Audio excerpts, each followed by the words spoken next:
الحمدللہ رب العالمین والعاقبۃ للمتقین والصلاة والسلام علی نبیہ الکریم اما بعد فاعوذ باللہ من الشیطان الرجیم بسم اللہ الرحمن الرحیم کتب علیکم القتال وهو کرہ لکم وعسى ان تکرہوا شیئا وهو خیر لکم وعسى ان تحبوا شیئا وهو شر لکم واللہ یعلم وانتم لا تعلمون وقال اللہ تبارک وتعالی ان الشرک لظلم عظیم وقال اللہ تبارک وتعالی ان اللہ لا یغفر ان یشرک به ویغفر ما دون ذلک لمن یشاء وقال النبی صلی اللہ علیہ وآلہ وسلم من رأى منكم منكرا فليغيره بيده فإن لم يستطع فبلسانه فإن لم يستطع فبقلبه ذلك ضعف الإيمان وقال الله تبارك وتعالى إن الله وملائكته يصلون على النبي يا أيها الذين آمنوا صلوا عليه وسلموا تسليما اللهم صل على سيدنا ومولانا محمد وعلى آل واصحاب سيدنا ومولانا محمد وبارک وسلم علیہ. سامعین محترم، آج کی گفتگو کا پس منظر وہ واقعہ ہے جو ہندوستان کے شہر کرناٹکا میں پیش آیا ہے. وہاں پر باحجاب مسلمان بچیوں کو تعلیم حاصل کرنے سے صرف اس لیے روکا جا رہا ہے کہ وہ باحجاب ہیں. ان کو حجاب کے ساتھ مسلمانوں کو تعلیم حاصل کرنے کے لیے مسلمان عورتوں کو باحجاب تعلیمی اداروں میں داخل ہونے کی اجازت نہیں دی جا رہی. مسلمانوں کے خلاف جو ہے وہ اقدامات کیے جا رہے ہیں. یقیناً پوری امت مسلمہ کفار اور مشرکین، بالخصوص ہندوستان کے کفار اور مشرکین کے اس رویے پر شدت کرب اور تکلیف میں مبتلا ہے. اور یقیناً اس بچی نے، اس بیٹی نے جس نے نعرہ تکبیر کو کفر کے سامنے جس انداز میں بلند کیا ہے، اس نے پوری امت مسلمہ کو جھنجھوڑ کر رکھ دیا ہے. اور اسی ضمن میں آج میں بھی اپنے سننے والوں کو اس پیغام جو کہ جذبہ جہاد کو ابھارنے کا پیغام ہے، جہاد و قتال کے فریضے کو سر انجام دینے کا پیغام ہے، اسی پیغام کو آپ کے سامنے ایک دفعہ پھر سے دہرانا چاہتا ہوں کہ کہیں ہمارے دل جو بظاہر ہم ایمان کی دولت سے مالا مال ہیں اور ایمان والا دل جو ہے وہ جسے قرار دیتے ہیں، کہیں ان دلوں کے اندر ایمان کا جذبہ جو ہے وہ مان تو نہیں پڑ گیا، اور ایمان جن چیزوں کا تقاضا کرتا ہے ہم اس تقاضے سے دور تو نہیں ہو گئے. لہٰذا تذکیر کے لیے اس واعظ کو، اس نصیحت کو جو ہے وہ دوبارہ سے آپ کے سامنے دہرانا چاہتا ہوں، جس کا حکم جو ہے وہ اللہ رب العزت نے اپنے کلام میں ہمیں دیا ہے. اللہ رب العزت کا فرمان ہے کتب علیکم القتال، تم پر جہاد فرض کیا گیا ہے. جہاد کے لیے قتال کا لفظ جو ہے وہ استعمال کیا ہے یہاں اللہ رب العزت نے. ہمیں جہاد کی فرضیت کے لیے، قتال کی فرضیت کے لیے جس حکم کو ہم پر لازم کیا ہے وہ سورہ بقرہ کی اس آیت نمبر 216 میں بڑا واضح جو ہے وہ موجود ہے. کتب علیکم، تم پر لازم کیا گیا ہے، تم پر فرض کیا گیا ہے القتال، لڑنا. جنگ کو اختیار کرنا، جہاد کے لیے بھرپور کوشاں رہنا تم پر لازم کیا گیا ہے۔ کتبہ کا لفظی مطلب جو ہے وہ لکھا گیا ہے، یعنی یہ وہ کلام جسے لوح محفوظ سے آسمان دنیا پر اور پھر جو ہے وہ آپ صلی اللہ علیہ وآلہ وسلم کے قلب اطہر پر نازل کیا گیا ہے، تو اس وقت یہ لوح محفوظ پر بھی لکھا ہوا محفوظ تھا، اور آج ہم تک یہ پیغام محفوظ شکل میں پہنچا ہے، تو جو بات لکھی ہوتی ہے وہ زیادہ اہمیت والی ہوتی ہے۔ آپ بھی اس بات کا مطالبہ کرتے ہیں کہ بھئی بعض اوقات کوئی فرد اپنی زبان سے کوئی کلمہ ادا کرتا ہے اور زبان سے اقرار اور اظہار کرتا ہے، مگر بعد میں جب اسی اقرار کا دوبارہ مطالبہ کیا جائے تو امکان ہوتا ہے کہ وہ اپنی بات سے پھر جائے گا، اس لیے آپ بھی موقع پر وہ بات لکھوا لیتے ہیں، اور اس بات کی تعلیم جو ہے وہ جا بجا جو ہے وہ قرآن مجید کے اندر بھی جو ہے کہ جب تم آپس میں ایک دوسرے کے ساتھ جو ہے وہ کوئی لین دین کا معاملہ کرو تو لکھ لیا کرو۔ کیونکہ بطور سند جب دوبارہ اس کی ضرورت پڑے تو پیش کیا جا سکے، سامنے رکھا جا سکے۔ لہذا اگر کوئی فرد اپنی بات کو اپنے قول سے پھر رہا ہو، جھٹلا رہا ہو اپنی بات کو، تو اگر لکھ کر اس کے سامنے وہ بات اس کے دستخطوں سے جو ہے وہ موجود ہے تو اس کے سامنے رکھ دی جاتی ہے وہ لکھی ہوئی بات کہ یہ تم نے خود جو ہے وہ اعتبار کیا تھا، اس پر جو ہے وہ اظہار تمہارا موجود ہے، تم نے لکھ کر دی تھی یہ بات، تو لکھی ہوئی بات کی اکثر مواقع پر اہمیت بڑھ جاتی ہے کہ اس بات کو جو لکھی ہوئی موجود ہے جھٹلانا جو ہے وہ کسی کے لیے ممکن نہیں ہوتا ہے۔ تو اس پس منظر میں بھی دیکھیں تو کتب علیکم القتال لکھا گیا ہے، مراد کیا ہے؟ تم پر لازم کیا گیا ہے۔ جس طرح کتب علیکم الصیام کے الفاظ آتے ہیں کہ تم پر روزے لازم کیے گئے ہیں، ایسے ہی کتب علیکم القتال تم پر جہاد لازم کیا گیا ہے۔ لہذا عام حالت میں بھی جہاد جو ہے اگر بظاہر حالت امن ہے تو تم میں سے ایک جماعت ایسی ضرور موجود ہونی چاہیے جو سرحدوں کی حفاظت کا فریضہ سر انجام دے رہی ہو۔ اس اعتبار سے جہاد فرض کفایہ ہے کہ تم اپنی کوشش سے باز نہیں رہو گے، تم اپنی جد و جہد سے باز نہیں رہو گے۔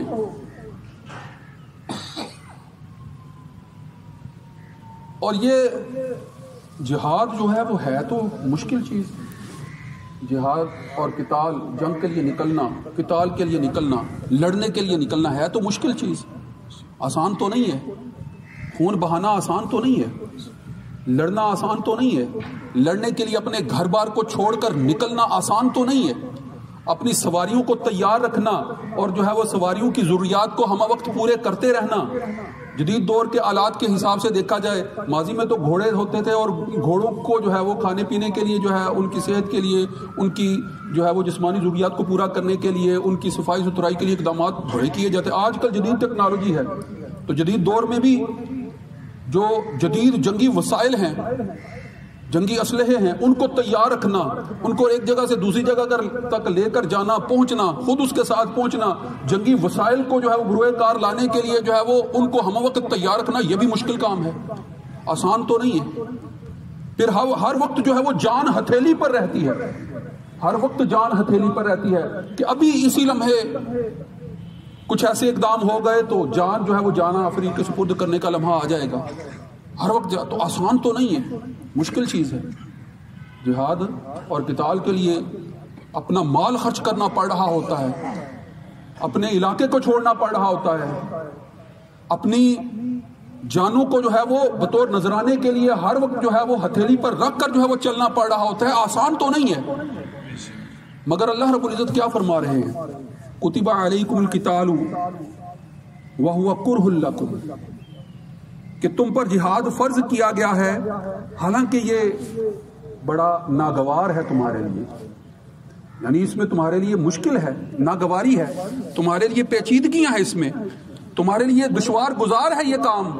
مشکل کام ہے، مگر فرما دیا وَعَسَىٰ أَن تَكْرَهُوا شَيْئًا وَهُوَ خَيْرٌ لَكُمْ، کہ ہو سکتا ہے کہ ایک چیز تمہارے لیے ناگوار ہو، تمہارے لیے مشکل ہو، تمہارے لیے دشوار گزار ہو سکتا ہے کہ تم اس میں اپنے لیے بڑی پیچیدگیاں اور مشکلات اور دشواریاں محسوس کرتے ہو، مگر اسی میں تمہارے لیے بھلائی ہوا، وہ خیر اللہ، تمہارے لیے بھلائی اسی میں ہو۔ تو یقیناً جب مسلمان جذبہ جہاد سے عاری ہو جائے گا، جب مسلمان جو ہے وہ کلمہ حق بلند کرنے کے لیے اول صفوں سے دور ہو جائے گا، تو کفار تو جو ہے وہ کیا چاہتے ہیں، وہ تو آپ کو جو ہے وہ کفر میں واپس لے جانا چاہتے ہیں۔ کفار تو جو ہے وہ تمہاری مخالفت میں ہر حد تک جو ہے وہ جا رہے ہوتے ہیں، مشرکین جو ہے وہ تمہاری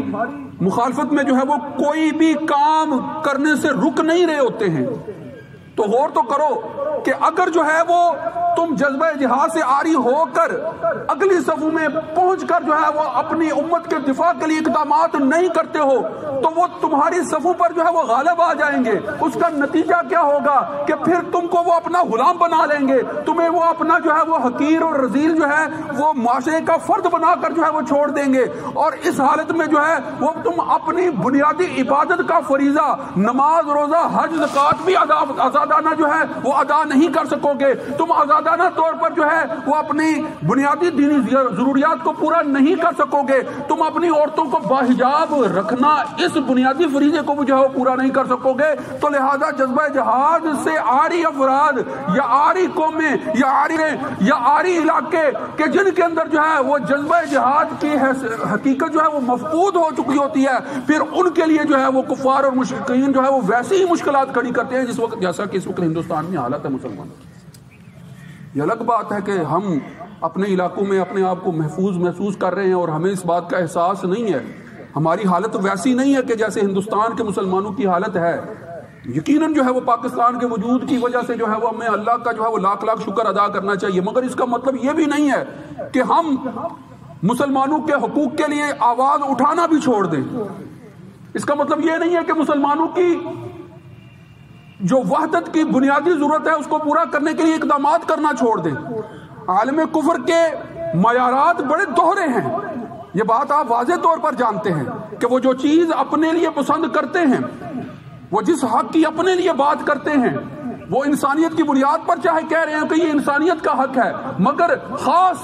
مسلمانوں کے لیے جب اس حق کو دینے کا وقت یا موقع یا مسلمانوں کی وہ حق ضرورت بنتا ہے تو بنیادی انسانی حقوق ان کو بھول جاتے ہیں۔ بنیادی انسانی حقوق جو ہے وہ پس پشت ڈال کر پوری دنیا میں مسلمانوں کے خلاف ہر حد سے بڑھنے کے لیے وہ تیار ہوتے ہیں، اور اس وقت مسلمان جو ہے اپنے حقوق کی بات تو کر رہا ہوتا ہے، مگر اپنے حقوق کو منوانے کے لیے جو ہے جس جذبہ جہاد کے ساتھ اولین صفوں پر اقدامات کرنے کی ضرورت ہوتی ہے وہ کرتا ہوا نظر نہیں آ رہا ہوتا۔ اسی لیے مسلمان جو ہے پوری دنیا میں ذلیل و رسوا نظر آ رہا ہوتا ہے، یہی وجہ ہے۔ اسی جذبہ جہاد کو ہندوستان کی اس بیٹی نے نعرہ تکبیر بلند کر کے ہمارے دلوں کو گرمانے کے لیے ایک دفعہ جو ہے وہ پھر للکارا ہے۔ غور تو کرو کہ کرب کی بیٹی پہ جب ہوا تھا ستم کھل گئے تھے ابن قاسم کی شجاعت کے علم۔ بیٹیاں برباد ہیں بنگال میں، کشمیر میں، جوش کیوں آتا نہیں اسلام کی شمشیر میں؟ مسلمانوں کا جذبہ جہاد کہاں کھو گیا ہے؟ مسلمان کیوں نہیں اٹھتا ہے؟ مسلمان کیوں نہیں پوری دنیا کو جو ہے وہ اپنے ہونے کا ثبوت پیش کرتا ہے کہ حق پر قائم ہم ہیں، حقیقت کے علمبردار ہم ہیں، حق کو جو ہے وہ پہچان کر حق کے اوپر قائم رہ کر پوری دنیا تک حق کا پیغام پہنچانے والے ہم ہیں؟ کیوں نہیں یہ جذبہ لے کر جو ہے وہ اٹھتے مسلمان؟ اگر جو ہے وہ عالم کفر کے یہود و نصارہ اور مشرکین کے جو ہے وہ ارادے اس قدر جو ہے وہ انسانیت کو تباہ کرنے میں آگے بڑھ گئے ہیں، تو پھر انسانیت کو بچانے کے لیے مسلمان اپنی حقیقت کو پہچان کر پوری دنیا کے سامنے اظہار کیوں نہیں کرتے؟ یقیناً آپ ذرا توجہ تو کیجئے کہ اس نازک سی آواز نے پوری دنیا کے اندر جو ہے وہ ایسا غلبہ اور ایسا جو ہے وہ غلغلہ اور ایسا شور بچا دیا ہے کہ اسی ایک نعرہ تکبیر سے عالم کفر متفق اور متحد ہو کر ڈر رہا ہے، اور یہ جانتا ہے کہ وہ نعرہ، وہ جس حجاب پر پابندی لگانا چاہ رہے ہیں، وہ جس طرح سے مسلمانوں کو جو ہے وہ ذلیل و رسوا کرنا چاہ رہے ہیں، وہ جانتے ہیں کہ یہ نعرہ ان کو تکلیف اسی لیے دے رہا ہے کہ اس نعرے پر پوری امت مسلمہ بلا تفریق، رنگ و نسل، بلا تفریق جو ہے وہ کسی فرقہ ہر طرح سے جو ہے متحد ہو کر کھڑی ہو گئی۔ اگر اس نعرے پر کھڑی ہو گئی تو پھر جو ہے وہ پوری دنیا میں جہاں کہیں اقلیت میں بھی مسلمان ہوں گے وہاں پر بھی مسلمان حکمران ہوں گے، وہ جانتے ہیں اس حقیقت کو، لہذا متحد ہو کر جو ہے وہ آپ کے خلاف جو اقدامات کر رہے ہوتے ہیں، اور وہ واویلا نہیں مچنے دیتے مسلمانوں کے حوالے سے اپنی صفوں میں کہ کہیں مسلمان جو ہے وہ اس اعتبار سے بیدار نہ ہو جائیں۔ ہمیں آج اس امر کی انتہائی شدت کے ساتھ ضرورت ہے،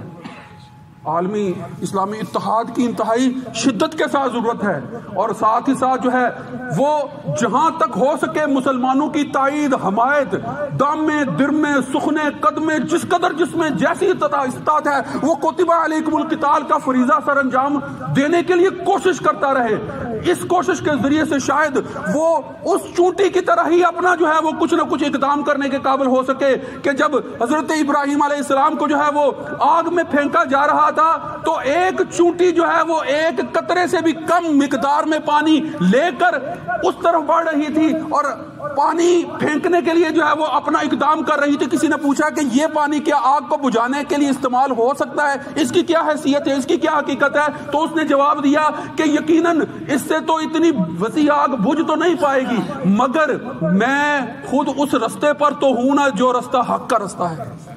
میں خود اس رستے پر تو ہوں نا، میں اس کوشش میں تو ہوں نا کہ جس نے جو ہے وہ حق کو بچانے کے لیے جو ہے وہ اقدام کیا تھا۔ یقیناً مسلمانوں کو حق کے ساتھ وابستہ ہو کر حقیقی دینی تعلیمات کو اپنے قلب و ذہن میں جاگزی کرتے ہوئے اس کے پرچار کے لیے، اس کی جو ہے وہ بالادستی کے لیے، اسلام کی بالادستی کے لیے ہر سطح پر جو ہے وہ رنگ و نسل کے امتیاز کے بغیر فرقہ واریت کو جو ہے وہ بالائے طاق رکھتے ہوئے